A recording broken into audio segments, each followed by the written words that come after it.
If you're in construction, then you're in the right place. Welcome to the Constructive Behaviors Podcast. I'm your host, Barb Allen. I'm a woman with decades of experience in the construction industry, and most of it on the job site. I know how rewarding this industry can be. But like you, I also know that we could improve. Let's work together to make changes from the inside out.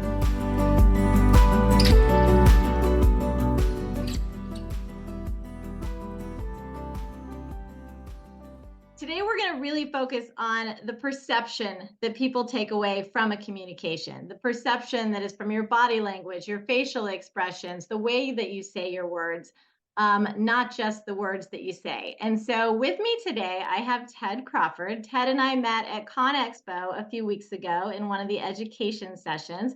So welcome, Ted. I'm glad that you're here. Thanks, Barb. Glad to be here.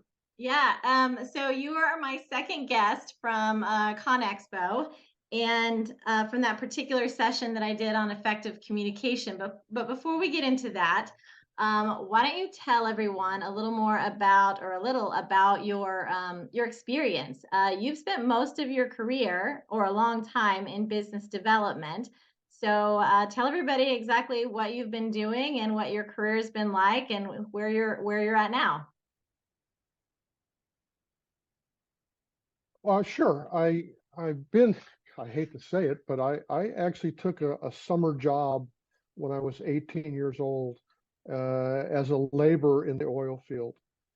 And gosh, that summer job paid so well, even as a laborer back in those days, 1972.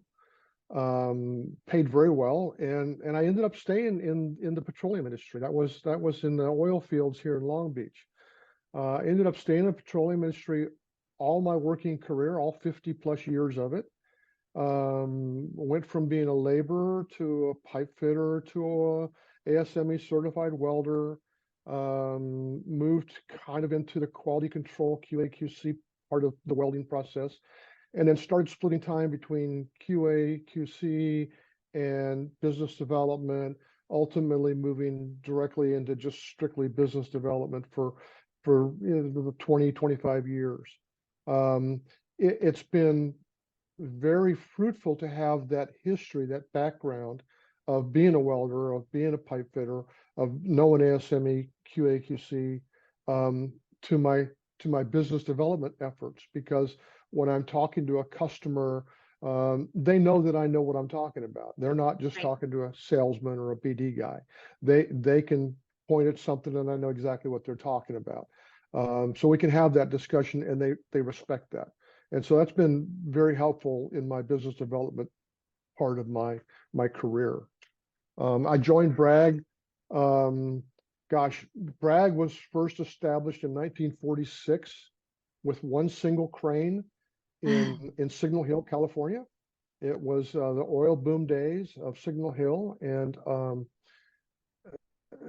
there was a need for a crane, and so Mr. Bragg started with one single crane, which evolved into multiple Bragg companies. The prominent companies are obviously Bragg Crane and Rigging, Bragg Heavy Transport, uh, Bragg Industrial Services, which is the group that I represent, and multiple others. Bragg also owns the largest John Deere franchise in the Western United States.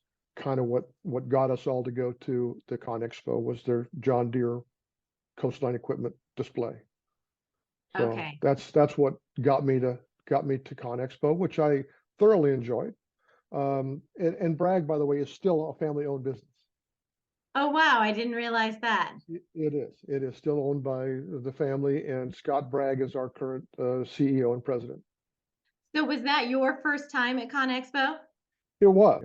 What did you find most impressive about the expo? Because there was a lot to be impressed by. I I was.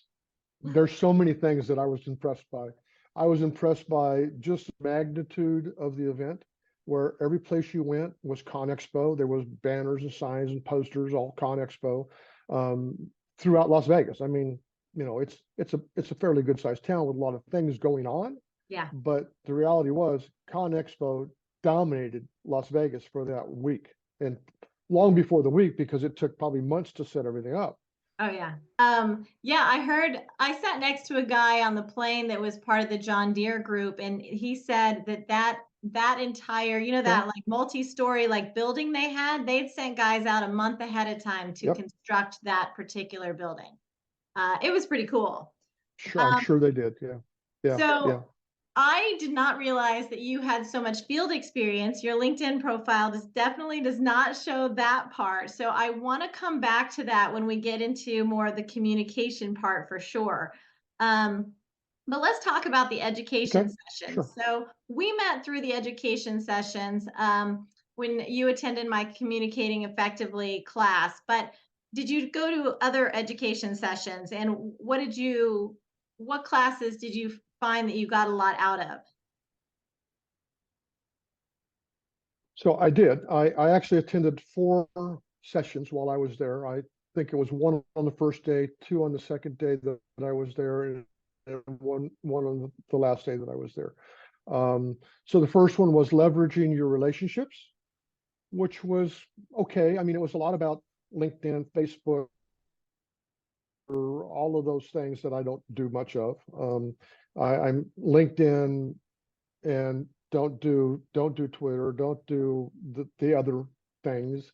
Almost no Facebook. So strictly LinkedIn is my go-to. I attended another one called the 5 Principles to Consistent Sales Success. It was easy to follow, but the reality is we had a fellow there who was the owner of a business and the only employee of the business. So we were hearing what he does, which doesn't really apply to anything where you are communicating or working with or strategizing with other people. He kind of gave us his routine and said, here's what I do. Right. Well, when you're the only person in the game, that's easy. He says, I just shut the door for an hour and I'm good to go. Well, you can't always do that when you have other people that you work with. So there was a lot of good stuff there, don't get me wrong, but it was also from the perspective of one person by himself. So that you can only take so much away from that. You have to still apply that to how it affects you. Right. And then your session, Communicating Effectively, which I told you, I think I got the most out of, because I relate more to some of the challenges with communicating effectively, body language, and those kinds of things. Perception is reality. And if someone perceives you to be not paying attention, not listening, standoffish, whatever it is, whether it's true or not, that's their perception. And then all of a sudden they start putting up barriers and shying away for whatever reason. And so their perception is maybe not right, but it's still right in their mind. Yeah, and I totally want to tag on to that, because that's how we actually spoke to each other, as during the communication. So the listeners understand, during my presentation, I was talking about how body language sends such a strong message, but many times the message could be completely wrong. In this particular case, I was talking about how if you're leaning back in your chair away from someone, it says that you're not really interested. If your arms are crossed, it says that you are closed off to the particular conversation. And I scanned the room, and you're sitting in the front of the room, and you're like the first person I can see, and you're sitting by the aisle, you're leaning as far back in your chair as you can, feet are in the aisle, and your arms are crossed. And I was trying to help the audience understand, sometimes just ask, right? And so I just put you on the spot, and I said, what about you? Your body language says you're not buying anything that I'm selling right now. And you were immediately like, uncrossed your arms and sat up. Like, what was your feeling in that moment? Well, first of all, I have to tell you, I knew it was coming, because you had put up a slide. You had put up a slide that talked about body language, and instantly I knew I'm sitting there with my arms crossed, and I'm going to get busted for it. And you did, which is fine. It's okay. The other part of that with my feet kind of out in the aisle, I'm 6'2", and so my feet are usually in the aisle wherever I'm sitting. So that's that. But the crossing of my arms is kind of a habit, and it goes back to, and I have to, I'm just gonna say it. It goes back to being somewhat of an introvert. Now, when you talk about a business development guy, you don't think introvert. I'll be honest with you, I've worked for years to overcome that feeling of being an introvert. I've gone to Dale Carnegie classes. I've gone to Toastmasters classes. I started my own Toastmasters chapter. I became the president of the Western States Petroleum Association Associates Group in Southern California, where I needed to stand up in front of 180 of my peers and conduct a meeting. Yeah. So being an introvert all my life, I've worked really hard in the last 30 years to try to overcome that. And it still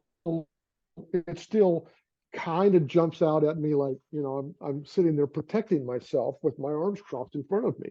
Right. And it's just a habit. So well, sorry. and what I think is really interesting about that is had I not called on you, I wouldn't have known for sure, right? But then I also would have walked away thinking, this guy felt like I put nothing in there. Like he already knew everything I presented, and I gave him nothing new. And yet instead I receive a message from you on LinkedIn saying I maybe got the most out of the presentation that you did. And it was such a contradiction of the body language. And I think it just reminds people, what I wanted to do is remind people to, one, be cognizant of your body language and what it may be telling people. But two, if you're reading something from someone, just ask, politely, respectfully ask. And like I said, I think in the presentation, for me, I am usually cold in any environment. I am freezing. And so I tend to sit with my legs crossed and my arms crossed because I am cold, and it may be giving off that. And just asking really changes the perception. So we are back to that perception of reality. Yes. If we hadn't had that conversation, you would have just assumed that I got up and walked off and got nothing out of it. Absolutely. And one of the slides that I had in that presentation, and I'm probably going to get the numbers a little wrong, but I believe it's 55% of what people take away from a conversation is from your body language. 33% is from the sounds that they hear, the tone of your voice or the silence, the pitch. And then only 7%, if that math adds up, only 7% is words.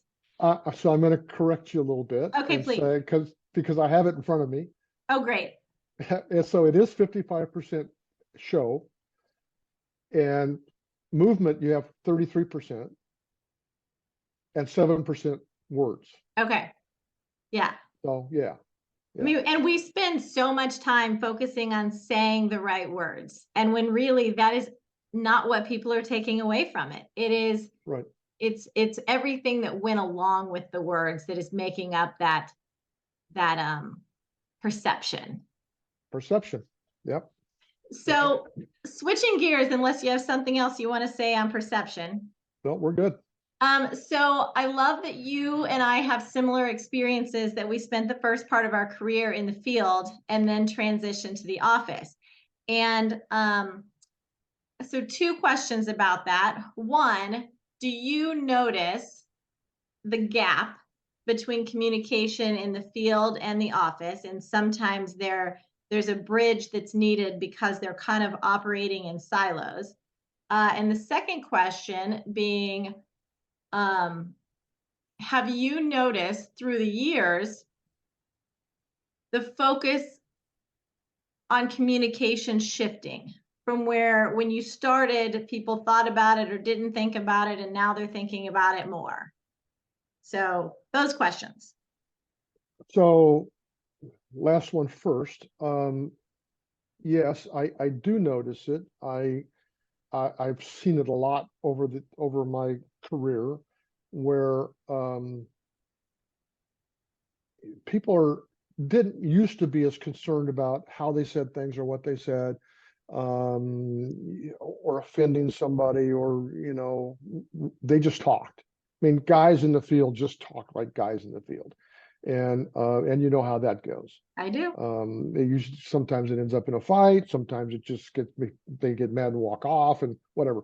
But it's I think more challenging now than ever to make sure that you kind of guard your conversations and be respectful of others. That wasn't always the case. Being respectful of others wasn't always something people were concerned about. Right. And I think I see a lot more of that now. First question again was? The first question was, the communication silos between field and office and finding a way to bridge that. Have you experienced that? And if so, what's a recommendation you can give to people to help bridge that gap? Gosh, that's a hard one, because the industry that I'm in, pretty much everybody's looked at as a field person. Even our office staff, they're looked at as kind of the field. I mean, we treat them the same way inside and outside. So that's kind of a hard question for me to really respond to. We don't have that big separation between this is the office up there and this is the field down here, and never shall they meet. That's great. Our field people come right in the office, and if they got an issue, they tell you straight up. Our office people will go and spend time in the field with the field crews. So our business isn't that separate from there. That's fantastic, because I think particularly on the GC side of things, it is very separated, and it's hard to bridge that gap. And people try to do away with the silos, but they're just very different entities, the field and the office. And there's ways to bridge those gaps. And a lot of that is once again, it's overcoming that perception and talking through things instead of just assuming the PM's out to steal, schedule from you, or the superintendent's trying to spend all your money, or whatever it is. Yeah, it's those communication lines. I think it's a cultural difference that if you have, I mean, I've worked for some great managers. I've worked for some that are not so great. If you have great managers who understand how to motivate people and get people on board, they'll do anything for you. If you respect them and treat them well, and understand that they're just people trying to do their job. Yes. And if they come to you with an issue, pay attention to it and listen to it and try to help them solve it. I think that's really important with managers, and I don't think all managers are that compassionate. Yeah, people want to be heard. Even if you don't go that direction, making sure that they understand that you heard them and you see their side and it has been considered, and here's why we're not going this way, or saying, you know what, why not? Let's try it. But people just want to know that they've been heard. They want to feel valued. And communication is what does that. And on that note, if someone comes to you and says, well, I think we should try this or do this, and as a manager, you just blow them off and said, no, we're not going to do that, and then walk away, they're all of a sudden now they're feeling like, okay, well, I don't have any value here. Rather than say, we did that, we tried that once and it didn't work very well for us, and here's why it didn't work. And so I don't think we want to go down that road again, but I appreciate your input. And I mean, I think that goes a long way. Those are just words that someone can say to make people feel better. Exactly. And I think a lot of times in construction, there can be well, we've always done it this way. And the people, I've always been an out of the box thinker. I just come at things a little differently and I throw out ideas, and sometimes I get looked at like I have six heads. Like, where did this idea even come from? But once we actually try it, they're like, holy crap, that actually worked, but you Sure. you don't know until you give it a shot, because construction in so many ways is still old school. But as the transition is happening, man, there's such great things that are coming out of the new ideas and releasing those thoughts of this is how we've always done it. Sure. Absolutely. Absolutely. Okay, so I think one big question I'd like you to answer is, through the years, would you say there's one particular a separation that has been, like you said, field and office really hasn't been a separation that's been hard to bridge? What about male and female, or generationally? Is there one of those that you find harder than the others? I I don't I don't no, I don't. Not, and again, I'm only relating to Bragg Companies because that's where I've been for the last 12 years. Um, I don't see a big gap in our company. I mean, granted, we don't have a lot of female employees who can do what the guys can do, just simply because it takes a pretty big husky guy to wrestle slings around that weigh 150 pounds and things like that.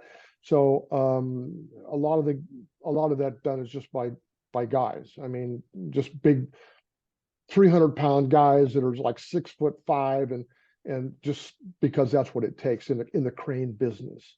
We have women in the field that work for us. We have women engineers that work for us.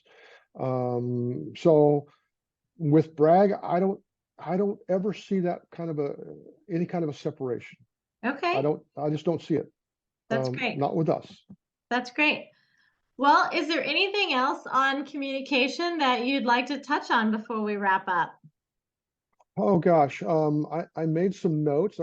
We kind of touched on most of them. I think that of the four sessions that I went to, I personally got the most out of yours just because of my history of being somewhat introverted. And the slides that you put up were important to me. I took pictures of them so that I would have them.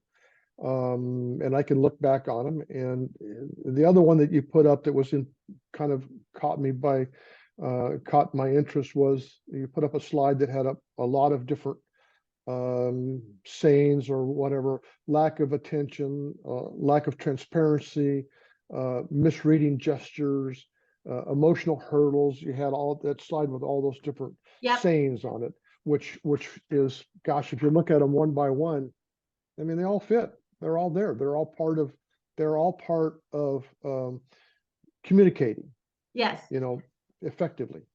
Yes, and what Ted's talking about is a slide that I had that was about all the barriers to communication.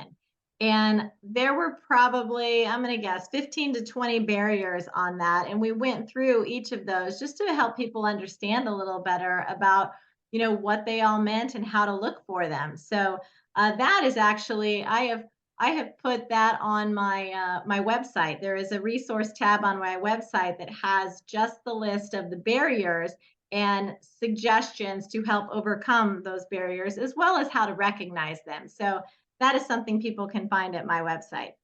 Sure, So sure. thanks for bringing that part up. You bet. Yeah, hey, I took notes. I am so glad. It was great when people sent me photos of the room while I was speaking. It was amazing to me how many people, how many people were in the room. Like I said, I wasn't expecting that many people to show up, but how they were actively engaged and taking notes. And it just made me feel really good about how communication has changed through the years, because that's not what the room would have looked like 20 years ago for sure. Well, and by the way, yours was the only room that was that full. I mean, none of the other sessions that I attended, at least, had anybody standing at all. There was Wow. seats available. So I think the message that you had, the name of your session, resonated with everybody. I mean, everyone needs to be able to communicate. And I think that's why it was so important. It was a great session. I enjoyed it most of all, of all of the ones that I attended. Thank you. I appreciate that. And I'm glad you got so much out of it. I've heard that from other people as well. And so it's a great feeling to know that people are wanting to know more about that, to make the whole construction industry better. So, I'll kind of close with this if you're done, if you're ready to get off. But sure. After your session, I've been certainly more conscious about, first of all, my body language, and second of all, just the way I present something to somebody verbally. And if I'm listening to somebody, I want to make sure I hear them. And if I don't hear them, if I think I know what they said, but I'm not sure, I'm going to go back and ask them and say, did I understand that right? Right. Just because it's communication, and you can hear something. And I'll be honest, I have a bad habit of saying good morning to somebody as I'm walking by and not really stopping to listen to them say good morning back. Yeah. It's kind of a bad habit, and I know it as soon as I do it. And it's kind of rude probably. And I don't mean it that way, but I'm afraid that sometimes I do. I'm in a hurry to get to where I'm going. And I'll say, hey, good morning. And I'll just keep going before they can even respond. And I think that's something I need to work on. Well, and I'll tell you from experience, I would much rather someone walk by and say that and keep walking than the people who don't say anything at all. They come in every morning, they walk by your desk, and that goes back to that feeling valued. Like you see me sitting here, you walk right by me as if I'm not even here or important. And I appreciate at least that someone says hello and acknowledges my existence and my part on the team. So sure. Yeah. Well, I am super glad that you decided to do this today. I know it was your first podcast experience, but I hope that it went well for you and that you feel good about it. But thank you for joining us. And if somebody wants to get a hold of you or Bragg, what is the best way to do that? My work email is fine. ted.crawford@braggcompanies.com. Okay, and that will be in the show notes as well. So thank you again. And I'm going to wrap up for today. Thank you, everybody. Talk to you next time. Thanks, Barb.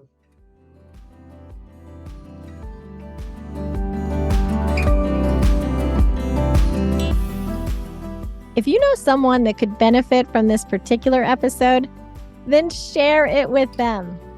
Or if you want to continue to learn about the untapped and underutilized resources that will take your business to the next level, then follow the podcast. You don't want to miss an episode where we discuss what you needed to hear. And lastly, there is a link in the show notes that will allow you to reach out to me directly if you want to accelerate that learning curve. Thanks for listening. Talk soon.